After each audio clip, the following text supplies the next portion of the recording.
Welcome to Sacrilegious Discourse. For this is what the Sovereign Lord says. Why do you need prophets to tell people who you are and what you want? If you can justify everything that the God of the Bible has done, then you can justify any of your behavior. A lot of this mentality is trickling into what is now mainstream right-wing Christianity. I am capable of empathy greater than this God of the Bible. This is a Bible that they tell kids. This is the good Lord. This is the good book. He is fantasizing about murder, mass murder. Head over to sacrilegiousdiscourse.com right now to find out how to leave us a review or support us on Patreon.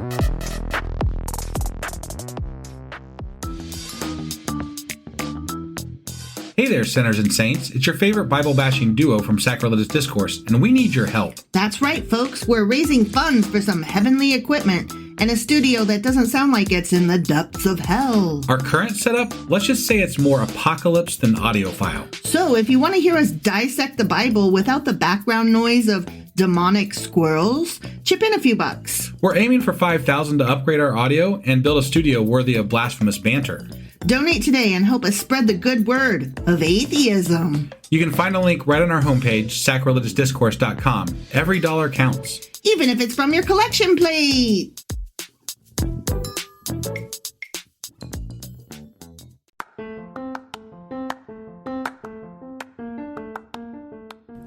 Welcome to Sacrilegious Discourse. I'm husband. And I'm wife. Together, we're reading the Bible for the very first time. We grew up without religion and wanted to know what all the fuss was about. Well, what have we learned so far? That God is a dick, and apparently some people believe in talking donkeys. We're not trying to pass ourselves off as experts. Nope, we're just reading the Bible for the first time and giving our first take reaction. If you'd like to join us in this venture, you might consider starting at episode 1. Otherwise, jump in wherever you like. All right, let's go read the Bible. Yeah, let's get to it. Husband. Wife. Guess what today is? Well, we just finished our first week of Jeremiah, which would mean that since today's Saturday, we're getting into our Q&A Saturday. That's right. And what are we Qing and Aing today? We are covering Jeremiah chapters 1 through 5. Right. And I thought we would talk about circumcision since my guy was born without foreskin. Oh, okay. Oh, Jeremiah. Yeah. Your guy being Jeremiah. Yeah. Right, yeah. Yeah, my Okay. dude, you know. Yeah, that was crazy. Big J. Crazy, yeah. Jeremiah. Yep. Mm-hmm. All right. Let's go do this. Okie dokie.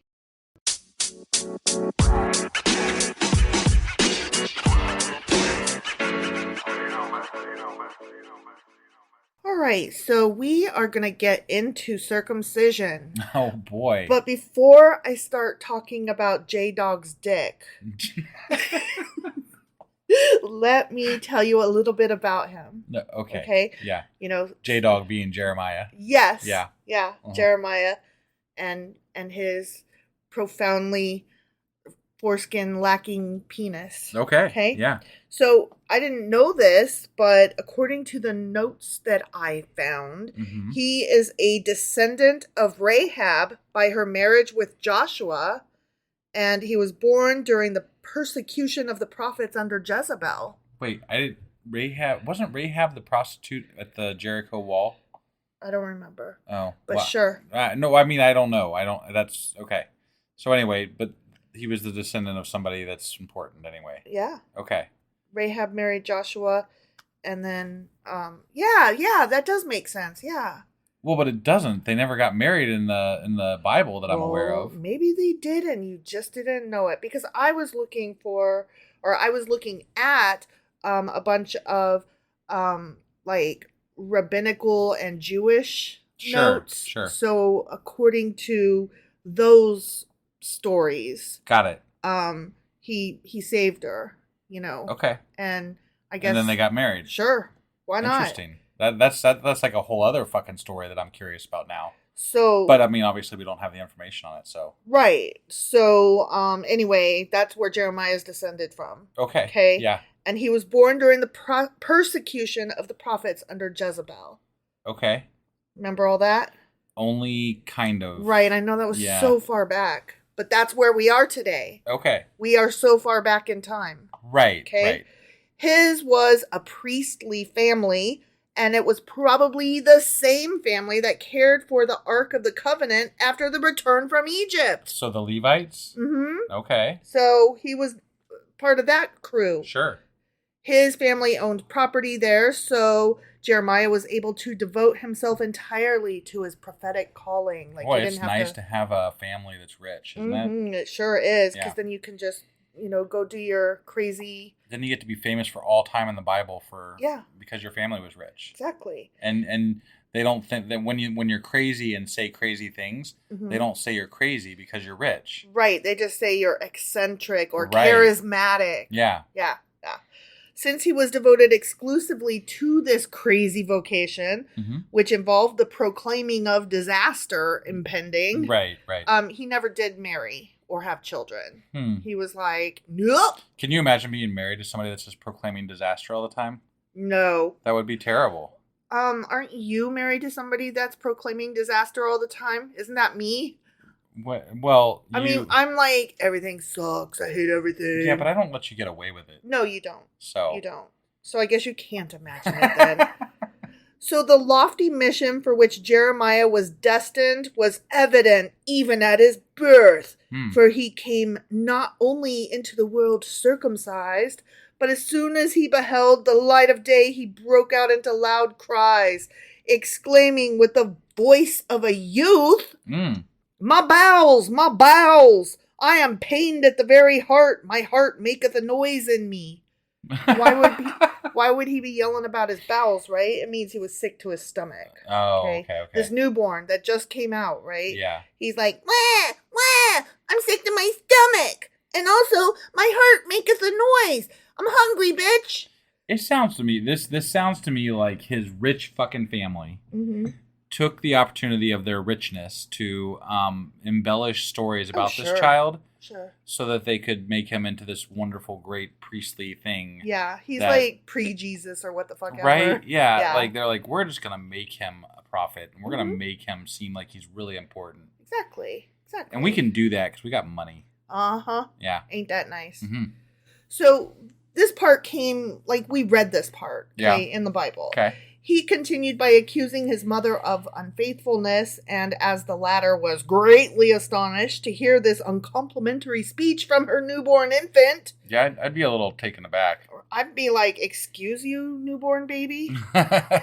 He goes, I do not mean you, my mother. My prophecy does not refer to you. Wah, wah. I am speaking of Zion and Jerusalem. They deck out their daughters and clothe them in purple and put golden crowns on their heads. But the robbers shall come and take these things away. Now change my diaper. I don't think Jesus even came out of the womb talking, did he? No, he sure did not. I mean, this guy's pretty special, huh? Uh-huh. I mean, like, he almost sounds like godly himself. I know, right? You know?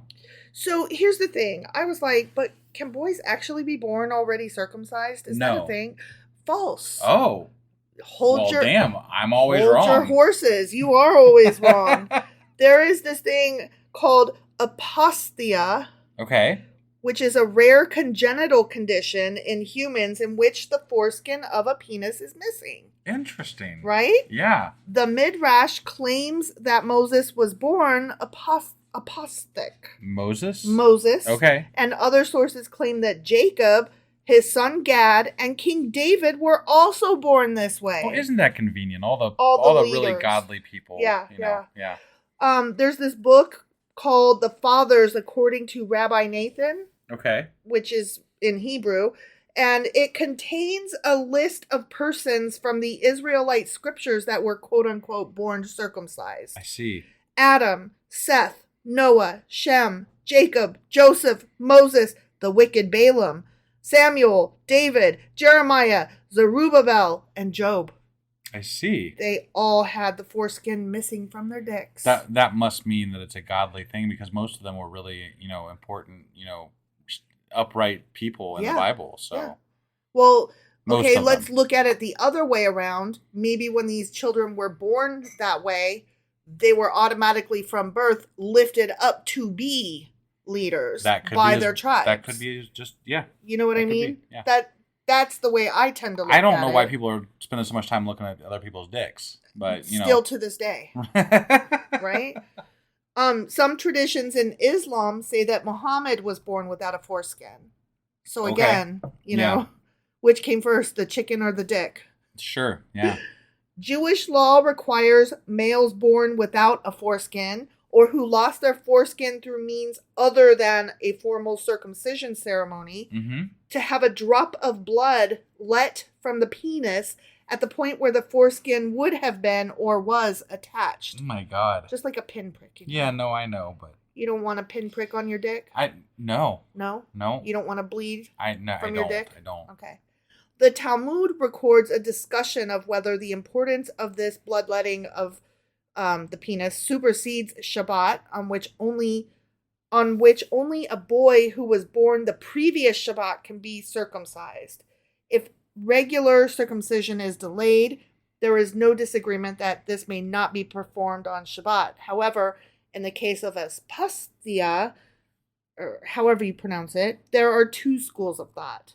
Both agree that the blood of the covenant must be drawn from the glands of the penis. One school of thought, however, contends that this may be done on the Sabbath, while the other holds that the Sabbath must not be desecrated on that account. Which is it? It depends on which school of thought you're with. Well, that sucks. And your rabbi will let you know. I hope they're not wrong. Well, Because, then you're fucked. I mean, at least you are going to be circumcised I regardless guess, of the day. But knowing God, he could kill you for getting circumcised on the wrong day if you felt like it. True. It's better to just be born without your foreskin. Right, but then you still got to get your, dick pricked. Right, I know. Which Yeah. day you're going to get your dick pricked. Right. Prick-a-dick. Exactly. It's Prick-a-dick Day. Circumcision seemingly maims the body, right? Because you're cutting shit off of it. Yeah. Yet ancient Jewish and rabbinic interpretation presented as actually perfecting the body. So like you're born with this flaw. You're perfect except for this one flaw. Yeah. And if we just get rid of it, that will make you more closely resemble the body of an angel or even of God himself. I see. Yeah. Again, the fascination with penises is just, it blows me away. It's mind-boggling. It really is. Yeah. Yeah. Yeah. So that is what I brought to the table this fine Prick-a-dick Day. So we just talked about dicks. That's it. We talked about dicks. That's it. Okay. All right. And pricking a dick and why we do it, and if you can be born without your foreskin, which you can. Yeah. So you learned something. I did. I learned today. something new today. I did. Yeah. I did. Yeah. Okay. Well, that was our Q&A for this Saturday. I thought it was interesting. It definitely was. Yeah. I mean, I made you squirm. who doesn't like talking about dicks? Most people don't like talking No. about dicks. All right. Well, whatever. This podcast did not harm any dicks in the making of this episode. Yeah. Exactly. I Mhm. mean, exactly. No dicks were harmed. No dicks were harmed. Yeah. All right. Well, that'll do our Q&A for today. Sure will. And we'll be back tomorrow with... What is it called? What do we do It's our with it? book It's our club. book club. Yeah, It's our sacrilegious book club. I was like, what is it called? What do we do? What's that song? Do I Wife have a was jingle not for that? prepared for that one. No, I wasn't. I'm sorry. Sometimes I just forget things. Yeah. And then I will be getting our weekly replay out. And Mhm. on Monday, we will be back with... Jeremiah chapter 6. All right. We'll see you guys then. Bye.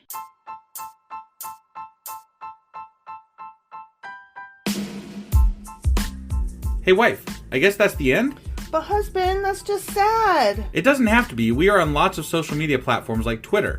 Our handle there is sacrilegious_D. For D's nuts. Oh my God. Stop doing that. Anyway, we're also on Facebook, Instagram, and Pinterest. There's a link to all of our social media sites at our website. Ooh, we have a website? Yeah, it's sacrilegiousdiscourse.com, where you can also find a link to our merch shop. We have a merch shop? Yep, we have podcast-themed clothing, mugs, notebooks, and more, as well as an atheist and science-themed products. Wow, our fans should really go check that out right now. Definitely. They can get in touch with us by sending an email to sacrilegiousdiscourse@gmail.com. But before they do that, we could really use some help. Oh yeah? With what? Well, it's not free running the podcast, and we need some financial support in order to get better equipment, which will free up time so we can concentrate on our podcast and our fans. Okay, so what should they do? Head over to patreon.com/sacrilegiousdiscourse and sign up as a contributor on our podcast. Supporters there receive additional bi-weekly episodes that we record just for our Patreon members for as little as $2 a month. Also, we'd really appreciate it if you would like and subscribe on whatever platform you're using. And Apple Podcast reviews help us out tremendously. Like and subscribe, leave an Apple review, join us on Twitter, support us on Patreon. That's a lot of instructions. Don't forget to say thanks. Thanks. Okay, bye.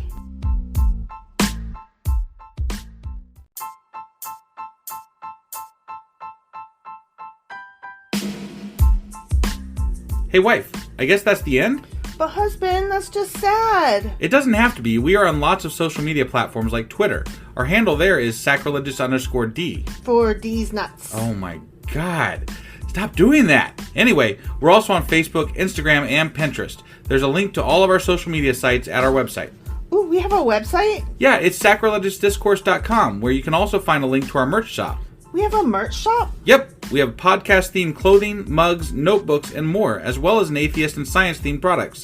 Wow, our fans should really go check that out right now. Definitely. They can get in touch with us by sending an email to sacrilegiousdiscourse@gmail.com. But before they do that, we could really use some help. Oh yeah? With what?